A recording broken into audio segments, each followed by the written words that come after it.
Halo, balik lagi sama aku Ali Giji Online. Seperti biasa di hari weekend aku akan jawab beberapa pertanyaan dari teman-teman.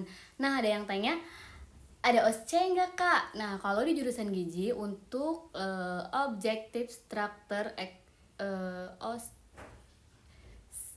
OSCE Objective Structure Clinical Examination itu memang ada, cuman untuk metodenya itu setiap kampus beda-beda.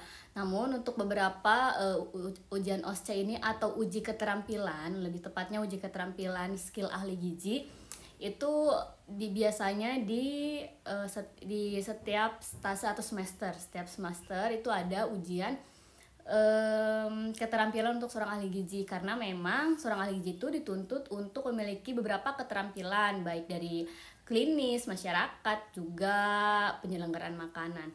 Nah, untuk beberapa materi biasa yang dijadikan uji keterampilan seorang ahli gizi atau calon ahli gizi, nah ini adalah uji keterampilan paling basic yang harus diketahui oleh seorang ahli gizi. Nah, yang pertama itu kita harus menguasai screening gizi. Nah, screening gizi itu ada tiga. Yang pertama screening untuk anak, kedua dewasa, dan yang ketiga lansia. Cuman kalau lansia agak sulit ya, soalnya materinya screeningnya tuh agak panjang gitu. Jadi lebih simpel tuh anak sama dewasa, minimal 2 lah paling yang harus dikuasai. Oke, nah lansia juga memang harus dipelajari karena setidaknya seorang ahli gizi itu tahu kalau ada screening untuk lansia.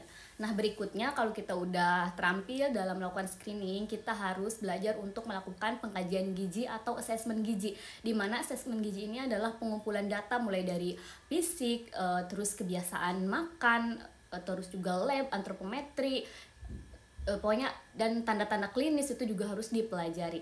Nah, setelah mempelajari assessment gizi, seorang ahli gizi dituntut untuk bisa mengukur antrometri ya, pengukuran antropometri. Nah, di mana pengukuran antropometri ini paling basic yang harus diketahui ya, pertama untuk anak menggunakan Z-score, dan yang kedua untuk dewasa menggunakan IMT. Nah, itu ada kategori, terus juga kalau anak ada rumus-rumus gitu, jadi agak susah sih kalau anak ya. Cuman memang untuk seorang ahli gizi harus tahu dong, karena itu pengukuran antropometri ini untuk menentukan status gizi pasien, karena itu adalah tugas seorang ahli gizi menentukan status gizi baik anak dewasa gitu. Nah, kalau udah melakukan pengukuran antropometri, seorang ahli gizi dituntut untuk bisa melakukan survei konsumsi pangan, paling minimal adalah food recall, yaitu 24 jam.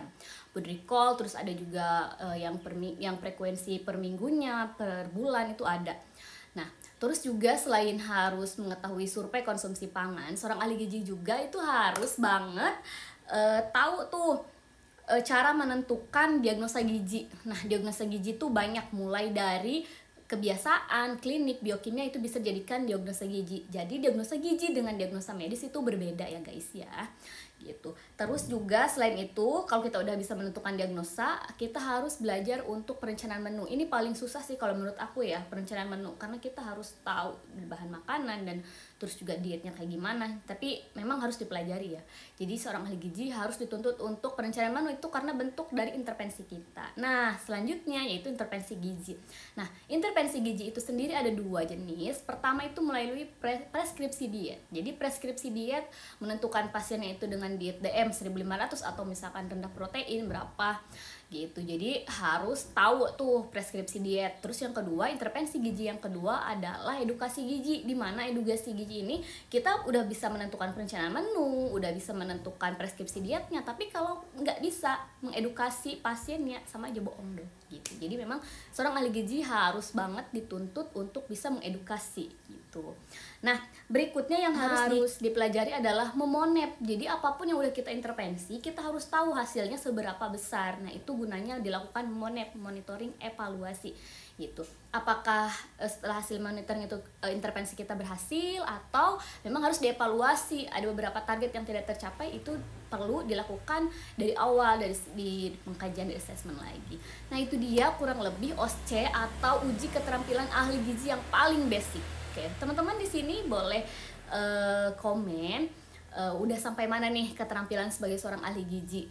Nah, itu dia keterampilan ahli gizi yang harus dimiliki oleh teman-teman. Semoga bermanfaat.